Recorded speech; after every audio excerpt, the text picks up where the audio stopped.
नंदिनी के परिवार में उसके दो बेटे ओम और आकाश थे। दोनों ही की शादी हो गई थी। उसकी दो बहुएं थी, दीपिका और झावनी। झावनी नंदिनी की बड़ी बहू थी और उसने घर का सारा काम संभाला हुआ था, जबकि छोटी बहू दीपिका बाहर नौकरी करती थी। माँ जी, ये देखिए, मैं आपके लिए कितनी खूबसूरत साड़ी लाई हूँ। आज मुझे सैलरी मिली थी तो सोचा आपके लिए साड़ी ही ले जाऊं।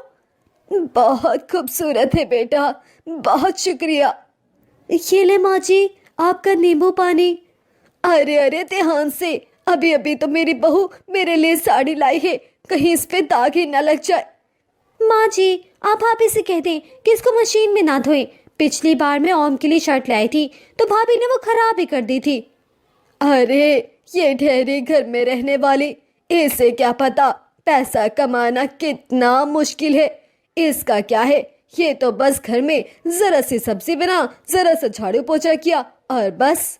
असल मेहनत तो तू करती है, सारा दिन बाहर जाती है, ऑफिस में काम करती है, ये तो बस घर में आराम करती रहती है। अच्छा माँ जी, मैं जरा फ्रेश हो जाती हूँ, आज ऑफिस में बहुत काम था, थक गई हूँ मैं। हाँ हाँ बहू, तुम आराम करो और रात में हल्दी वाला दूध पी लेना, सारी थकन दूर हो जाएगी। बल्कि मैं खुद अपने हाथों से बना कर दूंगी तुझे। ठीक है माँ जी। इतनी ही देर में वहां पर झावनी का देवर आ जाता है। भाभी, आज फिर आपने मुझे आलू की सब्जी बना दी थी। रोज यही सब्जी?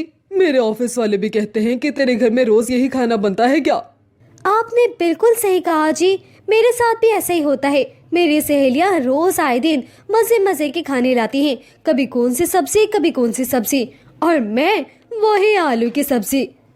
अरे, इसे क्या पता, ये तो बस जान छुड़ाती है।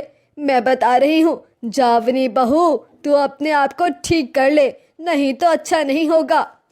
इस समय झावनी कुछ नहीं बोलती, लेकिन उसकी सास अक्सर इसी तरह दोनों बहुओं में फर्क करती थी।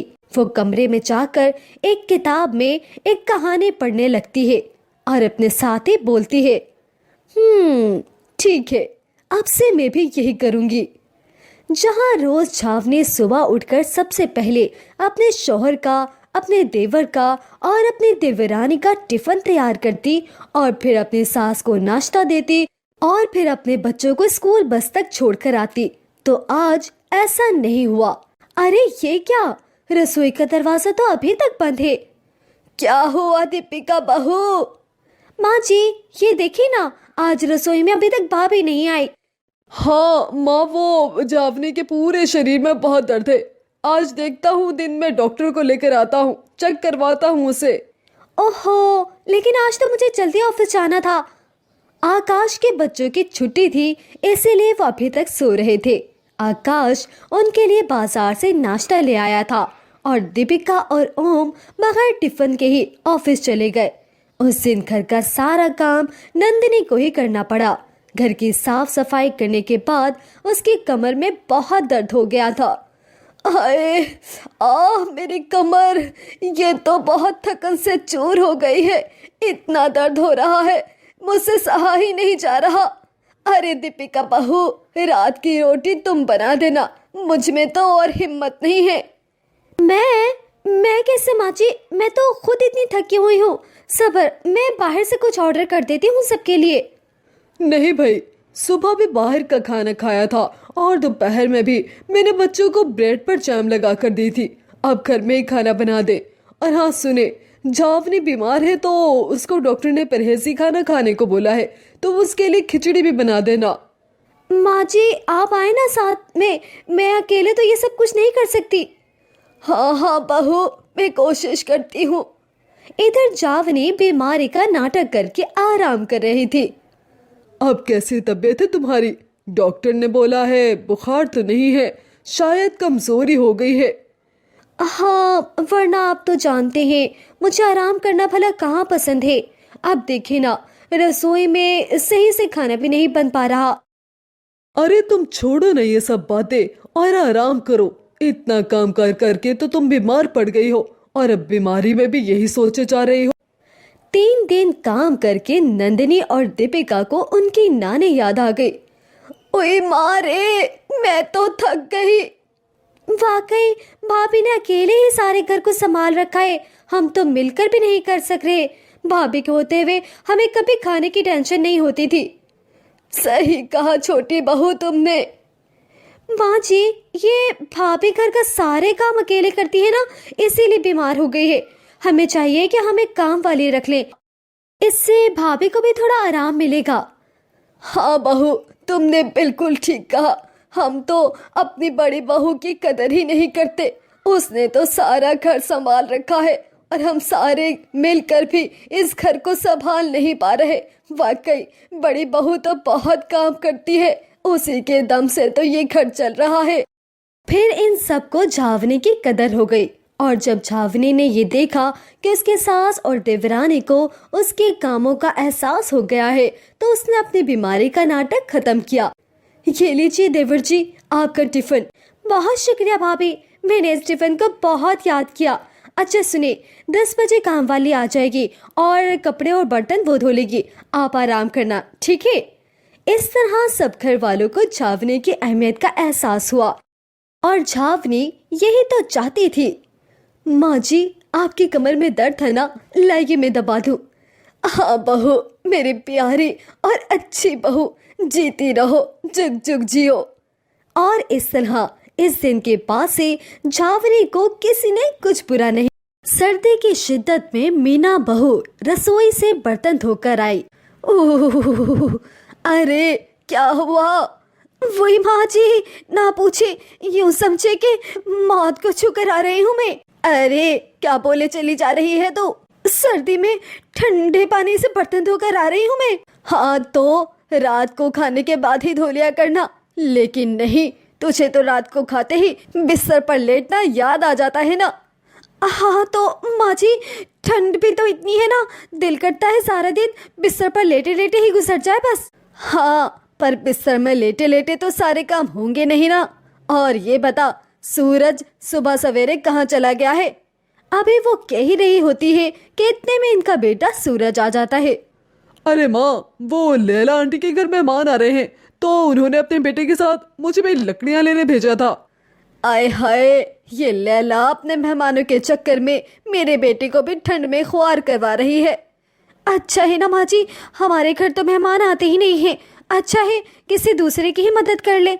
अरे मीना, शुक्र मनाओ कि इस ठंड में मेहमान नहीं आते, वरना काम कर करके तुम्हारे तो हाथ ही जम जाते। अरे याद आया, मैंने तो चूल्हे पर पानी रखा था नहाने के लिए। मीना दौड़ती हुई जाती है।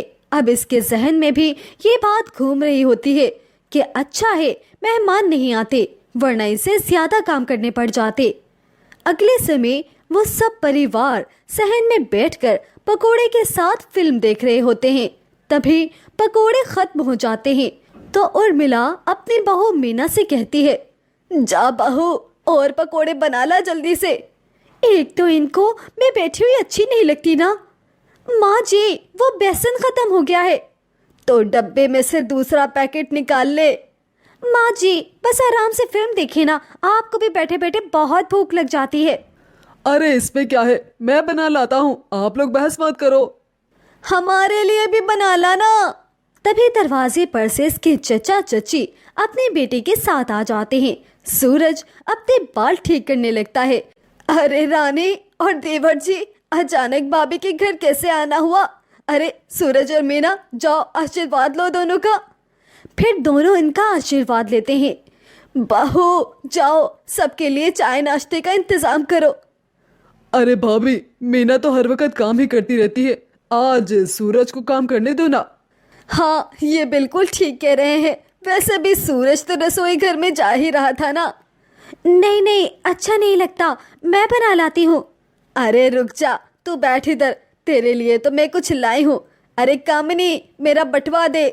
जी माँ जी। मेरे लिए भी कुछ लाए होगे चाचा जी आप?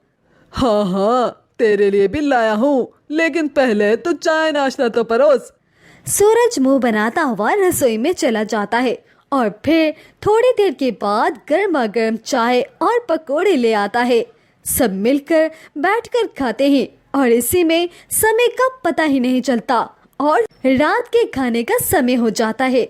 मीना और उर्मिला रसोई में आती है। देखा माँ जी, समय गुजरने का तो पता ही नहीं चला।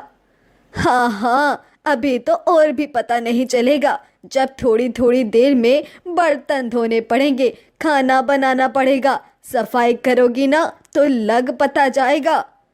अब क्या कर सकते हैं माँ जी, काम तो करना ही पड़ेगा ना। अब मेहमानों से तो नहीं कह सकते ना काम करने को। तभी वहां पर कामिनी आ जाती है। क्यों नहीं कह सकते भाभी, बताओ क्या काम करना है, मैं करती हूँ। अरे कुछ नहीं, जाओ तुम अपने भैया के साथ बैठो या टीवी देखो। अरे भाभी, भाई तो बाबा के साथ बाजार गए हैं और अम्मी आराम कर रही है, इसीलिए मैं बोर हो रही थी। और अच्छा है ना, रसोई में रहूंगी तो सर्दी भी नहीं लगेगी। अरे बड़ी पटर पटर जबान चलने लगी है, चल तेरी भाभी सब कुछ संभाल लेगी, तू जाके बाहर आराम कर। अच्छा चलो, पर मुझे रसोई में तो रहने दो। अच्छा ठीक है, रह तू अपनी भाभी के साथ। उर्मिला के जाते ही कामिनी मीना के साथ काम पे लग जाती है और खाना बनाने में मीना का बराबर का साथ देती है। तभी मीना अपने मन में सोचती है, सर्दी में मेहमानों का आना इतना भी बुरा नहीं होता और लोगों से तो वैसे भी रौनक लग जाती है। समय गुजरता है, कभी मीना सबके लिए चाय बनाकर लाती तो कभी कामिनी। तभी एक रोज सब लाउंज में बैठे होते हैं तो रानी कहती है, अरे सर्दी से तो मेरे हाथ जम से गए हैं। अरे बेटा, कहीं आग का इंतजाम हो जाता तो बढ़िया हो जाता। चलो सही है चाची, मैं बाहर बगीचे में हूँ, फायर करता हूँ और साथ में मूंगफली भी खा लेंगे। ठीक है भैया, चले, मजा आएगा। अरे बहू सुन, सुबह नाश्ते में सबके लिए समोसे बनाने की तैयारी करो। एक तो ये सासू माँ मुझे मेहमानों से ज्यादा कष्ट दे रही है सर्दियों में। अरे भाभी, समोसे तो मुझे बनाने दीजिए, आपको तो पता है लल्ला को मेरे हाथ के समोसे कितने पसंद है। अरे क्या कह रही हो देवरानी जी, मैं तुमसे काम करवाऊंगी क्या? अरे तुम तो मेहमान हो। अरे भाभी, कैसी बातें कर रही हो आप तो जानती हो हम हमेशा से एक परिवार की तरह रहे हैं, बस काम की वजह से दूर रहे हैं, वरना हम तो सब साथ ही हैं। रानी और सूरज बगीचे में होते हैं और वो फायर का इंतजाम कर लेते हैं और फिर पूरा परिवार इसके सामने बैठकर खूब सारी बातें करता है और सर्दियों में आग के मजे लेता है। ऐसे ही जहां लोगों के घर में सर्दियों में मेहमानों के आने से उदासी छा जाती है, मीना के घर में ऐसा कुछ नहीं हुआ, बल्कि मीना को मेहमानों के आने के बाद और भी ज्यादा मजा आने लगा। रानी और उसकी बेटी कामिनी ने घर के कामों में भरपूर हिस्सा लेकर ये साबित कर दिया कि मेहमान वबाले जान हरगिज़ नहीं होता।